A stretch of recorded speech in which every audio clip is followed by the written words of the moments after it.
All right, so we're diving deep today into how the Bible views the body. We are. And to help us with this, we've got excerpts from Nancy Pearcey's book, Love Thy Body. Yeah, great book. Get ready for some serious aha moments. I think so. And maybe rethink some assumptions that we've had. Yeah, it's amazing how this has been debated for centuries. Right. And yet it feels incredibly relevant It does. to how we understand ourselves today. Totally. Okay, so Pearcey, really hits on something crucial here. she does. She starts off by talking about this idea of two-level dualism, which she says is like everywhere in our culture. Right. What exactly does she mean by that?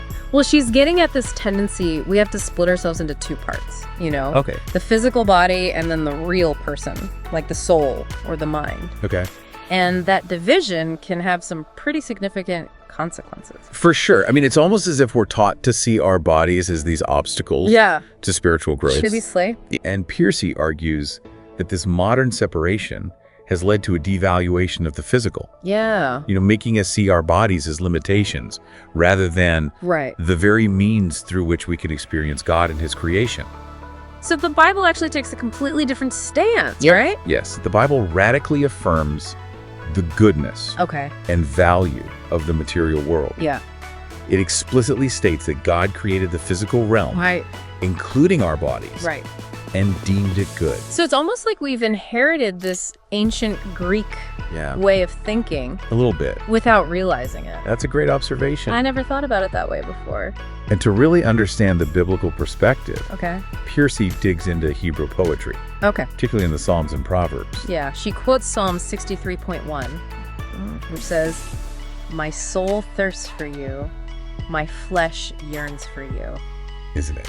That's so beautifully written. It's beautiful. That's so poetic. It perfectly illustrates the interconnectedness of our physical and spiritual selves, you know, in the biblical view. Right. It's not about denying the body, but recognizing it as an essential part of who we are. This is where Pearcey brings up this concept of the body as expression. Yes. Which I thought was really fascinating. It's key. Yeah. Think about it this way. When a dancer moves, their body becomes a vessel for expressing emotion. A musician's hands, you know, through playing an instrument, can convey the soul's passion through music. Yeah.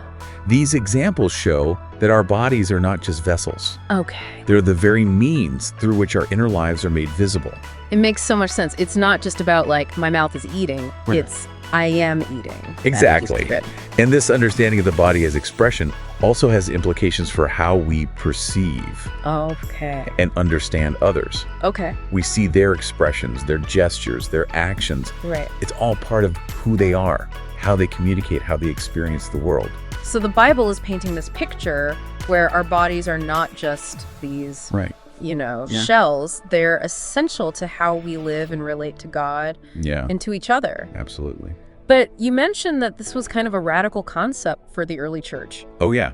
You have to remember that early Christians were living in a culture heavily influenced by Gnosticism, which promoted escaping the body and the material world. Okay, so tell me more about this Gnosticism thing. Okay. Why would anyone think that the material world was something to escape from? Well, for Gnostics, the material world was seen as inherently evil, a prison for the soul.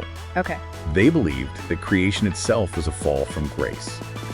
And the ultimate goal was to achieve spiritual liberation by transcending the physical realm entirely. So it's like they thought the soul was trapped in this awful material world. But if that's the case, how did they explain how this material world came to be? Here's where it gets really wild. Gnostics believed that a lesser evil deity was responsible for creating the material world. An evil god created everything we see and touch. Wow, it sounds like the Christian message would have been a complete shock to their system. Totally different. Totally different. Because unlike Gnosticism, Christianity boldly proclaims that God created the material world. And that creation was good. And it's like those first lines in Genesis. And God saw that it was good over and over. It culminates with the creation of humanity. Right. Formed from the dust of the ground. Right. Made in the image of God. Yeah. And that is a hugely significant statement. So instead of seeing the body as like something evil to escape from, Christianity is saying that our physical bodies are actually part of what makes us reflect God's image. That's right. That's pretty huge. It means we have intrinsic value and dignity, not because of what we do or how we look, but simply because we are created beings reflecting the very nature of our Creator. Which brings us to one of the most mind-blowing concepts of Christianity. Yes. The incarnation. The incarnation. God himself chose to become human. Right. To enter into this material world. You can imagine how radically that would have contrasted with the Gnostic belief that the material world was something evil to be avoided. It's like God is saying, no, this physical realm is not something to be escaped. It's worth entering into, experiencing, and ultimately redeeming. It's a pivotal moment. That just blows my mind. In history. And the early Christians knew how important this concept was. Right. How central it was to their faith. Right. They were adamant about emphasizing the physical reality of Christ's incarnation. And Pearcey points to all this scripture to back it up. Yes. Colossians, Hebrews, 1 Peter, all talking about how Jesus literally physically bore our sins in his body. Yes. And she highlights how the Apostle John even says that the litmus test for true faith is believing that Jesus came in the flesh. Wow. So this wasn't just some abstract theological idea. No. It was grounded in the real physical experience of Jesus' life, death. Yes. And this brings us to the resurrection. Speaking of mind-blowing concepts, right. Here you have Jesus not only rising from the dead, right, but appearing to his disciples in a physical body that they could touch and see. The resurrection must have just completely shattered everything they thought they knew about spirituality. Absolutely. The idea of a bodily resurrection would have been completely foreign to the Greek mindset, right, which emphasized escaping the body as the ultimate goal. Yet here they are encountering the resurrected Jesus. Exactly. It even says that some of the disciples were so shocked they thought they were seeing a ghost. I know. Right. Even those closest to Jesus struggled to grasp the reality of his physical resurrection. It just goes to show how deeply ingrained that Gnostic worldview was at the time. And it really highlights the power of the resurrection to challenge our assumptions and reveal a whole new way of understanding reality. Absolutely. But where do we go from here? What happens next in this story? Well, this is where Pearcey takes us to the ascension of Christ. And believe it or not, it has some pretty significant implications for our understanding of the body. I admit the ascension is one of those things I haven't really thought that deeply about. Yeah. What's so important about it in this context? It's not just that Christ ascends into heaven, it's that his physical body, his human nature is taken up as well. Okay. And this isn't temporary. Right. It's permanent. So it's not like he just shed his humanness once he completed like the work of salvation. No. He's still human even in heaven. That's exactly right. Yeah. The ascension shows us that Christ's humanity isn't something he discards. It's forever united with his divinity. And Pearcey connects this to the idea of the new creation, right? Yeah. It's like God isn't done with the material world. Precisely the ascension points to a future where God redeems and renews the entire physical world, not just our souls. So it's not about escaping our bodies and going to some ethereal realm. It's about this incredible transformation of like the physical world, our bodies included. That's the radical hope. Wow. Christianity offers, it means matter matters, our bodies matter, this world matters. And it all circles back to that foundational truth in Genesis. Right. That creation is good. But this whole idea brings up the question of death. Yeah. If our bodies are so important, how does that square with the fact that, you know, everyone dies? It seems counterintuitive, doesn't it? It does. But Pearcey points out that in the Christian view, death isn't the natural end of the story. Okay. In fact, it's portrayed as an enemy, something that entered the world as a result of sin, a disruption of the original goodness of creation. I never thought of it that way. But I guess it makes sense when you consider Jesus' reaction to Lazarus' death. He was deeply grieved, even though he knew he was about to raise him. Exactly. Pearcey points out the Greek word used to describe Jesus' emotion there indicates a powerful indignation, a fury even. Oh, wow. He was angry about death. That doesn't sound like someone who sees death as a natural or desirable thing. Which again goes against that whole Gnostic idea of escaping the body through death. Exactly. For Christians, death is something to be overcome, not embraced. And that leads us to what happens after death. Okay, so if death isn't the end, what does the Bible say happens next? Do we just become souls floating around in heaven? Not according to Pearcey. She explains that there's a temporary separation of body and soul at death. Okay. But God's ultimate plan is to reunite them in the resurrection. So we're talking about an actual physical resurrection, like what happened to Jesus. That's right. Not just some spiritual existence apart from our bodies. And that's where the concept of a new earth comes in. Okay, this is where things get really exciting. Tell me more about this new earth. Well, Pearcey points to passages in Isaiah and Revelation that speak of a new heaven and a new earth. This isn't about God scrapping the world and starting over. Okay. But about renewing it, transforming it into something even more glorious than we can imagine. And we'll be there. Yes. In resurrected bodies, experiencing this incredible new creation. It is mind-blowing, isn't it? It's hard to even fathom. And it all underscores the profound significance of our bodies. If God is going to redeem and renew the physical world, including our bodies, then that tells us something pretty remarkable about their value. It's like God is saying that our bodies aren't just temporary vessels. They are intrinsically part of who we are now and in eternity. That's right. And it challenges us to think differently about how we treat our own bodies and how we treat each other. Right. If our bodies are this important in the grand scheme of things. Yeah.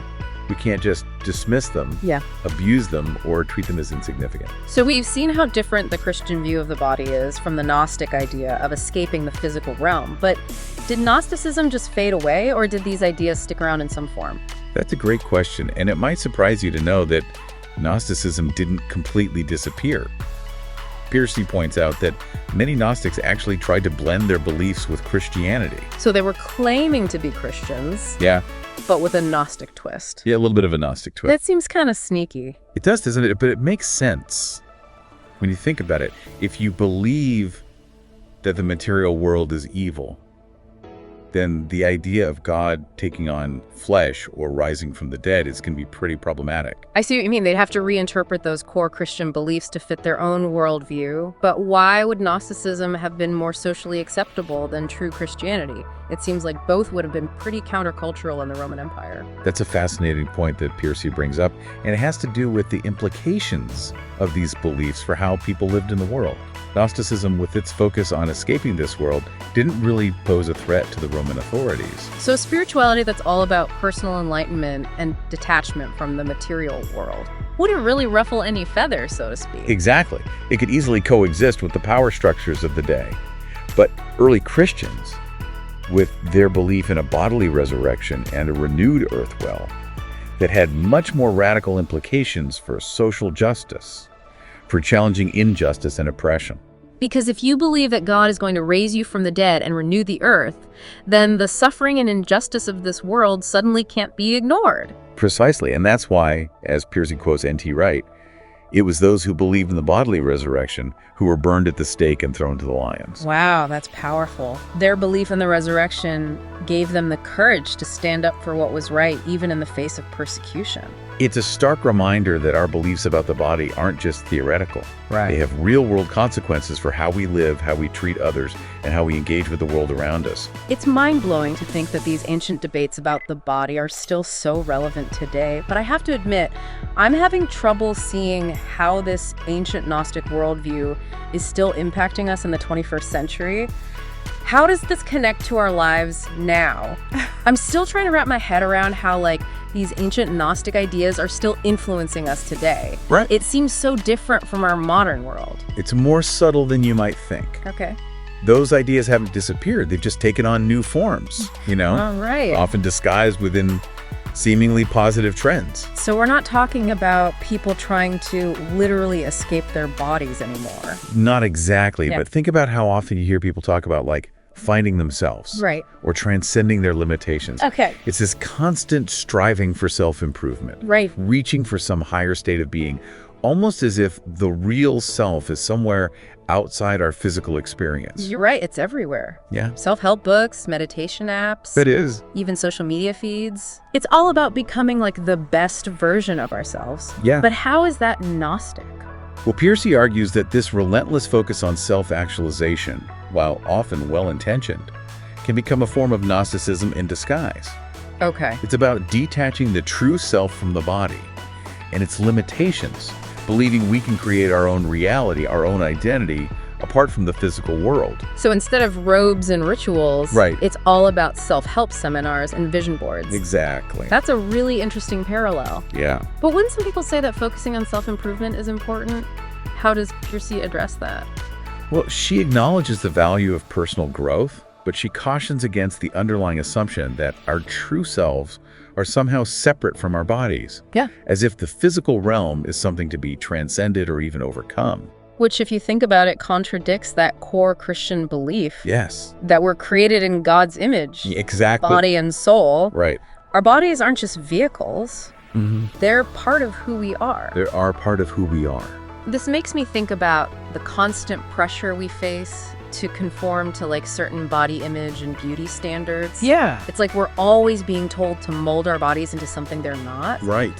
Is that another like manifestation of this Gnostic influence? It definitely reflects that tendency to see the body as something to be perfected, controlled, even manipulated. Right. It creates this sense of shame and inadequacy, as if our bodies are inherently flawed and need to be fixed. And in a way, that pressure to conform, to constantly strive for an unattainable ideal, is a form of trying to escape the reality of our bodies. That's such a powerful insight, and it's this very mentality that Pearcey is challenging us to rethink. Yeah. She's calling us to embrace the goodness of our bodies as they are, as God created them. That's a radical message, especially in a culture obsessed with youth and beauty and self-optimization. It is, but it's also incredibly freeing, don't you think? I think so. Because it releases us from this constant striving to be something we're not. It allows us to accept ourselves' imperfections and to see our bodies as gifts rather than burdens. And maybe that's the key takeaway here. Instead of viewing our bodies as problems to be solved, we can start seeing them as expressions of our God-given identity worthy of respect and care. That's beautifully said. And that shift in perspective has the potential to transform how we live our lives, how we treat our bodies, how we relate to others, and how we understand our place in the world. This deep dive has really opened my eyes to a whole new way of thinking about my own body and the messages we receive about the physical realm.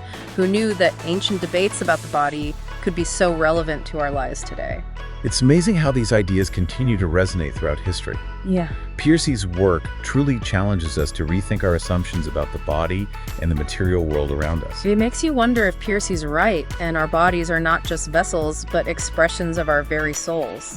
What does that mean for how we approach things like healthcare technology or even the way we interact with each other in this increasingly digital age?